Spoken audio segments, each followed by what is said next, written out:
ആകാശവാണി.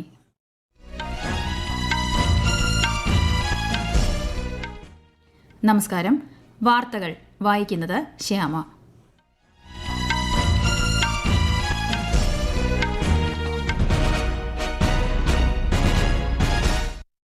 പ്രധാന വാർത്തകൾ. തദ്ദേശ തെരഞ്ഞെടുപ്പ് ചൂടിലേക്ക് കേരളം. വോട്ടെടുപ്പ് 2 ഘട്ടങ്ങളിലായി ഡിസംബർ 9-നും 11-നും. വോട്ടെണ്ണൽ ഡിസംബർ 13-ന്. ഇന്ത്യയും അങ്കോളയും തമ്മിലുള്ളത് ജനാധിപത്യത്തിൽ അധിഷ്ഠിതമായ ബന്ധമെന്ന് രാഷ്ട്രപതി ദ്രൌപദി മുർമു. അങ്കോള ദേശീയ അസംബ്ലിയെ രാഷ്ട്രപതി അഭിസംബോധന ചെയ്തു. പ്രധാനമന്ത്രി നരേന്ദ്രമോദിയുടെ 2 ദിവസത്തെ ഭൂട്ടാൻ സന്ദർശനം നാളെ ആരംഭിക്കും. ലോക സമാധാന പ്രാർത്ഥനാ മഹോത്സവത്തിൽ പ്രധാനമന്ത്രി പങ്കെടുക്കും. ബീഹാർ നിയമസഭാ തെരഞ്ഞെടുപ്പിന്റെ അവസാനഘട്ട വോട്ടെടുപ്പ് നാളെ. ഫലപ്രഖ്യാപനം 14-ന്. പാർലമെന്റിന്റെ ശീതകാല സമ്മേളനം അടുത്ത മാസം 1 മുതൽ 19 വരെ നടക്കുമെന്ന് ലോക്സഭാ സ്പീക്കർ ഓം ബിർള. ഏഷ്യൻ അമ്പെയ്ത്ത് ചാമ്പ്യൻഷിപ്പിൽ ഇന്ത്യൻ പുരുഷ വനിതാ ടീമുകൾ ഫൈനലിൽ. FIH വനിതാ ജൂനിയർ ഹോക്കി ലോകകപ്പിൽ ഇന്ത്യൻ ടീമിനെ ജ്യോതി സിംഗ് നയിക്കും. വാർത്തകൾ വിശദമായി. കേരളത്തിൽ തദ്ദേശ തെരഞ്ഞെടുപ്പിന്റെ തീയതി പ്രഖ്യാപിച്ചു. 2 ഘട്ടങ്ങളിലായാണ് തെരഞ്ഞെടുപ്പ്. ആദ്യഘട്ട പോളിംഗ് ഡിസംബർ 9-നും 2ാം പോളിംഗ് ഡിസംബർ 11-നും നടക്കും. ഡിസംബർ 13-നാണ് വോട്ടെണ്ണൽ. സംസ്ഥാന തെരഞ്ഞെടുപ്പ് കമ്മീഷണർ A. ഷാജഹാനാണ് തെരഞ്ഞെടുപ്പ് തീയതി പ്രഖ്യാപിച്ചത്. നവംബർ 14-ന് തെരഞ്ഞെടുപ്പ് വിജ്ഞാപനം പുറപ്പെടുവിക്കും. ഒരു റിപ്പോർട്ട്. തിരുവനന്തപുരം മുതൽ എറണാകുളം വരെയുള്ള 7 ജില്ലകളിൽ ഡിസംബർ 9-നും തൃശൂർ മുതൽ കാസർഗോഡ് വരെയുള്ള ബാക്കി ജില്ലകളിൽ ഡിസംബർ 11-നുമാണ് തദ്ദേശ തെരഞ്ഞെടുപ്പ് നടക്കുക. രാവിലെ 7 മുതൽ വൈകുന്നേരം 6 മണിവരെയാണ് പോളിംഗ്. മട്ടന്നൂർ നഗരസഭ ഒഴികെയുള്ള 1199 തദ്ദേശ ഭരണ സ്ഥാപനങ്ങളിൽ തിരഞ്ഞെടുപ്പ് നടക്കും. 23,576 വാർഡുകളിലേക്ക് നടക്കുന്ന തിരഞ്ഞെടുപ്പിനായി 33,746 പോളിംഗ് ബൂത്തുകളാണ് സജ്ജീകരിക്കുക. 2.84 കോടി വോട്ടർമാരാണ് സംസ്ഥാനത്തുള്ളത്.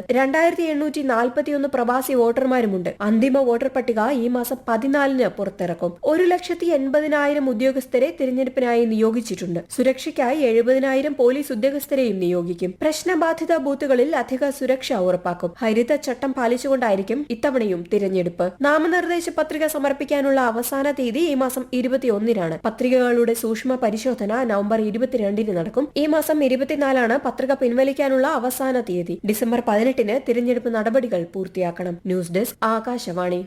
തദ്ദേശ സ്ഥാപനങ്ങളിലേക്കുള്ള തിരഞ്ഞെടുപ്പ് പ്രഖ്യാപിച്ചതോടെ സംസ്ഥാനത്ത് മാതൃകാ പെരുമാറ്റച്ചട്ടം നിലവിൽ വന്നു.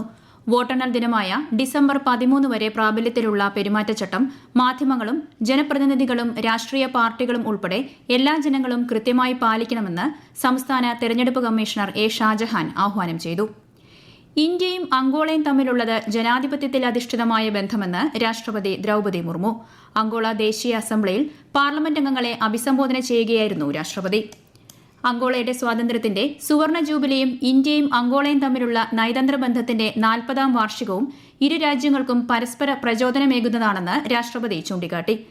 അങ്കോളയിലെ ഇന്ത്യൻ സമൂഹത്തെയും രാഷ്ട്രപതി അഭിസംബോധന ചെയ്യും. പര്യടനത്തിന്റെ 2ാം പാദത്തിൽ നാളെ മുതൽ ഈ മാസം 13 വരെ ശ്രീമതി മുർമു ബോട്സ്വാന സന്ദർശിക്കും. പ്രധാനമന്ത്രി നരേന്ദ്രമോദിയുടെ 2 ദിവസത്തെ ഭൂട്ടാൻ സന്ദർശനം നാളെ ആരംഭിക്കും.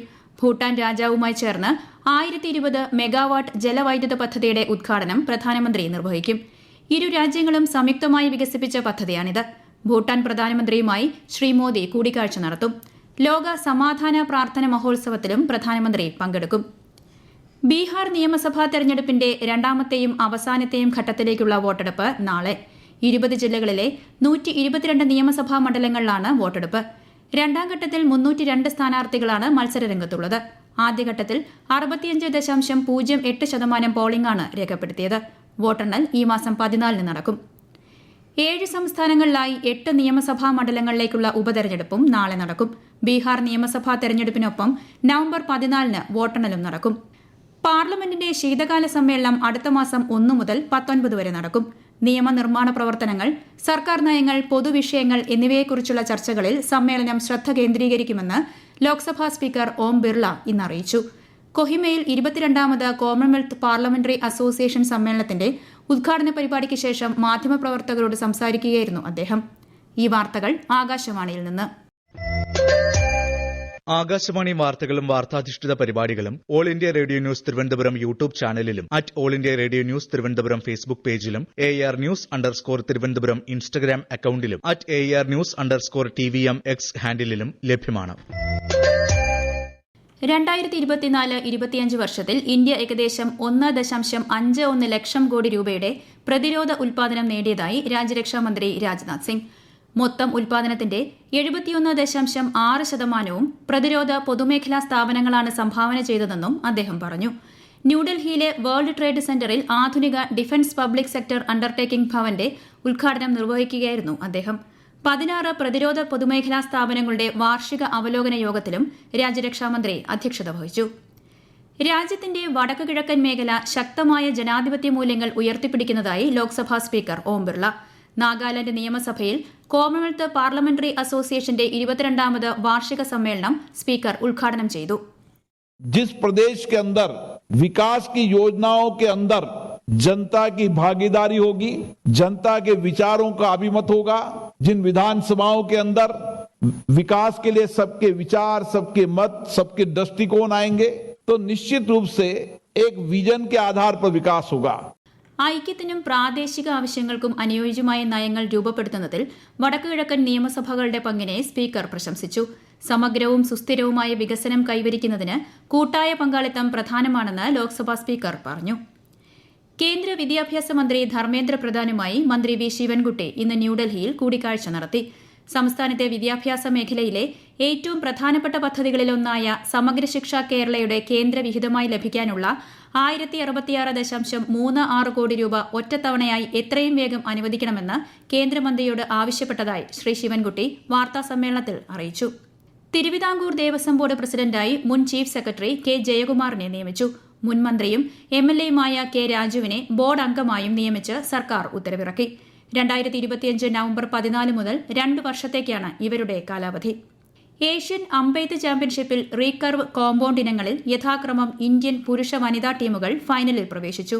റീകർവ് പുരുഷ ടീം സെമി ഫൈനലിൽ കസാഖിസ്ഥാനെ 3-5 പോയിന്റുകൾക്കാണ് തോൽപ്പിച്ചത്.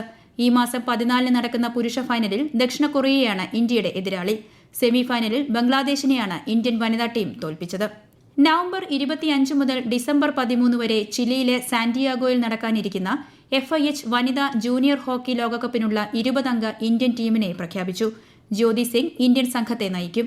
ജർമ്മനി, അയർലൻഡ്, നമീബിയ എന്നിവയ്ക്കൊപ്പം പൂൾ സിയിലാണ് ഇന്ത്യ. കേരളത്തിലും മാഹിയിലും ഇന്ന് കനത്ത മഴയും ഇടിമിന്നലും ഉണ്ടാകുമെന്ന് ഇന്ത്യൻ കാലാവസ്ഥാ വകുപ്പ്. കേരളത്തിൽ നാളെ തിരുവനന്തപുരം, എറണാകുളം, ഇടുക്കി ജില്ലകളിൽ മഞ്ഞ ജാഗ്രത പ്രഖ്യാപിച്ചിട്ടുണ്ട്. ഛത്തീസ്ഗഡ്, ഝാർഖണ്ഡ്, മധ്യപ്രദേശ് എന്നിവിടങ്ങളിലെ ചില ഭാഗങ്ങളിൽ ഇന്ന് ശീതതരംഗത്തിന് സാധ്യതയുണ്ടെന്നും കാലാവസ്ഥാ വകുപ്പ് അറിയിച്ചു. തെലങ്കാന കവിയും ഗാനരചയിതാവുമായ ആൻജയ് ശ്രീയുടെ നിര്യാണത്തിൽ പ്രധാനമന്ത്രി നരേന്ദ്രമോദി ദുഃഖം രേഖപ്പെടുത്തി. ജനങ്ങളുടെ പോരാട്ടങ്ങൾക്കും അഭിലാഷങ്ങൾക്കും ശബ്ദം നൽകിയ സമർത്ഥനായ കവിയും ചിന്തകനുമായിരുന്നു ആൻജയ് ശ്രീ എന്ന് പ്രധാനമന്ത്രി സമൂഹമാധ്യമത്തിൽ കുറിച്ചു. ആരോഗ്യ സംരക്ഷണം, കൃഷി, വ്യവസായം എന്നിവയിൽ ലബോറട്ടറി ഗവേഷണത്തിനപ്പുറം യഥാർത്ഥ പരിഹാരങ്ങൾ നൽകുന്നതിലേക്ക് ബയോടെക്നോളജി മേഖല മുന്നേറിയതായി കേന്ദ്ര സഹമന്ത്രി ജിതേന്ദ്ര സിംഗ്. ന്യൂഡൽഹിയിൽ 2ാമത് biotechnology research and innovation council foundation ദിനാഘോഷത്തിൽ സംസാരിക്കുകയായിരുന്നു അദ്ദേഹം. ഓഹരി വിപണികളിൽ നേട്ടം. ബോംബെ ഓഹരി സൂചിക സെൻസെക്സ് 319 പോയിന്റ് ഉയർന്ന് 83,535-ലും ദേശീയ ഓഹരി സൂചിക നിഫ്റ്റി 82 പോയിന്റ് നേട്ടത്തിൽ 25,574-ലും വ്യാപാരം അവസാനിപ്പിച്ചു. സ്വർണ്ണവില കൂടി. ഗ്രാമിന് 55 രൂപ വർദ്ധിച്ച് 11,350 രൂപയും പവന് 440 രൂപ ഉയർന്ന് 90,800 രൂപയുമാണ് ഇന്നത്തെ വില. ഈ മാസത്തെ ഏറ്റവും ഉയർന്ന വിലയാണിത്. ഖൈബർ പഖ്തൂൺ പ്രവിശ്യയിലെ ഗുരുതര സുരക്ഷാ മനുഷ്യാവകാശ ലംഘനങ്ങളിൽ ആശങ്ക പ്രകടിപ്പിച്ച് പാകിസ്ഥാൻ മനുഷ്യാവകാശ കമ്മീഷൻ. ജനങ്ങൾ അരക്ഷിതാവസ്ഥ, നിർബന്ധിത കുടിയിറക്കൽ, നീതിനിഷേധം എന്നിവ നേരിടുന്നതായി കമ്മീഷന്റെ ഏറ്റവും പുതിയ റിപ്പോർട്ടിൽ പറയുന്നു. പ്രധാന വാർത്തകൾ വീണ്ടും. തദ്ദേശ തിരഞ്ഞെടുപ്പ് ചൂടിലേക്ക് കേരളം. വോട്ടെടുപ്പ് 2 ഘട്ടങ്ങളിലായി ഡിസംബർ 9-നും 11-നും. വോട്ടെണ്ണൽ ഡിസംബർ 13-ന്. ഇന്ത്യയും അങ്കോളയും തമ്മിലുള്ളത് ജനാധിപത്യത്തിൽ അധിഷ്ഠിതമായ ബന്ധമെന്ന് രാഷ്ട്രപതി ദ്രൌപദി മുർമു. അങ്കോള ദേശീയ അസംബ്ലിയെ രാഷ്ട്രപതി അഭിസംബോധന ചെയ്തു. പ്രധാനമന്ത്രി നരേന്ദ്രമോദിയുടെ 2 ദിവസത്തെ ഭൂട്ടാൻ സന്ദർശനം നാളെ ആരംഭിക്കും. ലോക സമാധാന പ്രാർത്ഥനാ മഹോത്സവത്തിൽ പ്രധാനമന്ത്രി പങ്കെടുക്കും. ബീഹാർ നിയമസഭാ തെരഞ്ഞെടുപ്പിന്റെ അവസാനഘട്ട വോട്ടെടുപ്പ് നാളെ. ഫലപ്രഖ്യാപനം 14-ന്.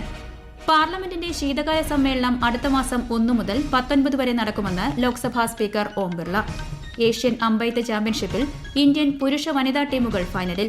FIH വനിതാ ജൂനിയർ ഹോക്കി ലോകകപ്പിൽ ഇന്ത്യൻ ടീമിനെ ജ്യോതി സിംഗ് നയിക്കും. വാർത്തകൾ കഴിഞ്ഞു. അടുത്ത വാർത്താ പ്രക്ഷേപണം 8:35-ന്.